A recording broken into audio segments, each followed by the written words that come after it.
Bon, on y va? C'est parti. Allez, c'est parti. Bonjour Estelle. Bonjour Fred. Alors, bon, tu es championne olympique de boxe, médaille d'or aux Jeux olympiques de Rio en 2016.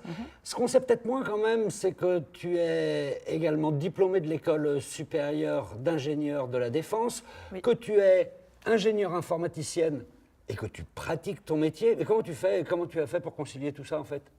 Volonté. C'est vrai? Volonté, envie aussi.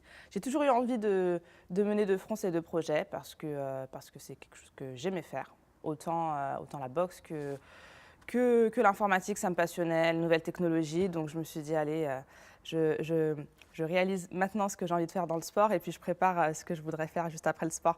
Donc j'ai mené de front les études avec mon sport. Mais parfois avec des choix à faire ou se dire plus science, plus sport. Oui, il y a toujours des choix par moment. C'est vrai que j'ai toujours fait les deux à fond, mais c'est sûr que quand on est sur des grosses compétitions, j'ai tendance à favoriser un peu plus le sport. Et quand je suis sur des gros examens, j'ai tendance à favoriser un peu plus l'école. Ça a toujours été un peu un aller-retour à faire entre sport et études. Mais c'est vrai qu'il y a des moments où on privilégie toujours un peu plus l'un ou l'autre parce qu'il y a des échéances, parce qu'il y a des choses, un rendu à avoir de qualité. Donc c'est comme ça que je fonctionnais tout au long de ma carrière.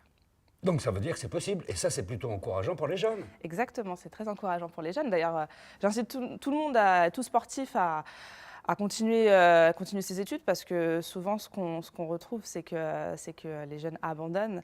Une fois qu'ils commencent à monter un peu dans le sport, ils ont tendance à abandonner le côté études et il faut penser à l'après. Et moi, j'ai tout de suite pensé à l'après parce qu'une carrière de sportif, c'est pas infini. Ça a une espérance de vie beaucoup plus courte que quand on est en entreprise ou quand on a son travail. Donc, faut toujours penser à l'après et c'est quand on est jeune qu'on peut le faire. Après, ça devient beaucoup plus dur de reprendre ses études, de penser à ce qu'on va faire. Donc, je pense qu'on a la pêche nécessaire quand on est jeune pour le faire. Donc ça c'est un petit conseil au passage pour les jeunes. C'est un petit conseil au passage pour les jeunes. Continuez à préparer votre avenir, continuez à trouver un milieu qui vous intéresse et continuez à travailler là-dedans, à faire les études pour, bien sûr. Qu'est-ce qui t'a donné le goût des sciences à toi? Je pense que c'est venu de mes parents, moi, le goût des sciences, parce que mes parents, mon père est docteur en électrotechnique et ma mère est ingénieure en bâtiment. Donc eux-mêmes ont déjà ont déjà fait de grandes études et j'ai baigné dedans depuis jeune. Donc c'est ça qui m'a donné envie de reproduire un peu ce qu'ils avaient fait. J'étais un peu impressionnée par leur parcours. Donc j'avais envie de reproduire à ma manière, ce qu'ils avaient fait. Et c'est quelque chose aussi qui me plaisait. Donc tant qu'à faire, quand ça plaît, autant le faire. Et ils étaient sportifs aussi? Sportif, pas sportif de haut niveau, sportif parce que faire du sport, c'est une culture. Voilà. Comme on va à l'école, on s'inscrit dans une salle de sport. C'est un moyen de s'éduquer, de partager avec les autres, de se développer. Donc, comme ça, ils m'ont mis au sport très jeune, pas en boxe. Pas tout de suite. En quoi? En danse classique? Oui, exactement. Non, sérieux? Si, j'ai commencé, le premier sport que j'ai fait, c'était de la danse classique. La boxe, c'est un peu de la danse. C'est de la danse. Et mon entraîneur m'a toujours dit que, d'après lui, ça m'a beaucoup aidé dans ma coordination, dans mes mouvements en boxe. Mais c'est vrai que j'ai commencé dans un sport qui n'a, comme ça, rien à voir avec la boxe. D'accord. Alors, bon, le goût des sciences, ça vient un peu de papa et maman, mais le goût du sport de très haut niveau, ça vient d'où? Le goût du sport de haut niveau, ça vient de moi. Ça vient de moi. J'ai commencé la boxe d'abord par plaisir, pour pratiquer un sport. Et très vite, j'ai commencé les compétitions dans ce sport et très vite, je me suis découverte un esprit compétitif. Donc voilà, c'est venu de moi parce que j'avais envie, d'année en année, j'avais envie de faire plus, j'avais envie de prouver des choses, j'avais envie de montrer que je pouvais gagner, montrer que j'étais là pour la première place à chaque compétition. Donc ouais, c'est moi. Le sport de haut niveau, c'est vraiment moi. Pourquoi la boxe? La boxe par envie de faire un sport de combat, déjà. Et par curiosité, finalement. La boxe juste par curiosité. Comme quoi, la curiosité, ça mène à des choses intéressantes. Exactement, la curiosité mène à des choses intéressantes. Je pense que quand on a envie de tester quelque chose, il faut franchir le pas. Alors, qu'est-ce qui t'a donné envie, finalement, d'être marraine de la fête de la science cette année? Alors, marraine de la fête de la science parce que ces derniers temps, on a mis en avant énormément mon parcours sportif, mais à côté de ça, j'ai un parcours scientifique, clairement. Et j'avais envie de replonger dedans et puis de montrer aussi aux jeunes qu'on pouvait le faire, que la science était ouverte à tout le monde, que c'était intéressant, qu'il y avait énormément de choses à faire là-dedans et qu'on la retrouvait aussi partout. Moi, j'ai côtoyé la science lors de mes études, mais j'ai aussi côtoyé la science dans mon sport, puisque le sport, c'est aussi de la science et à très haut niveau. C'est-à-dire il faut connaître son corps. Il faut connaître son corps, exactement. Il faut connaître son corps.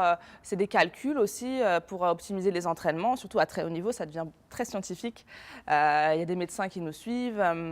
C'est de cette manière que j'ai eu envie d'être marraine de la science, pour montrer à tous que c'est accessible et que c'est partout.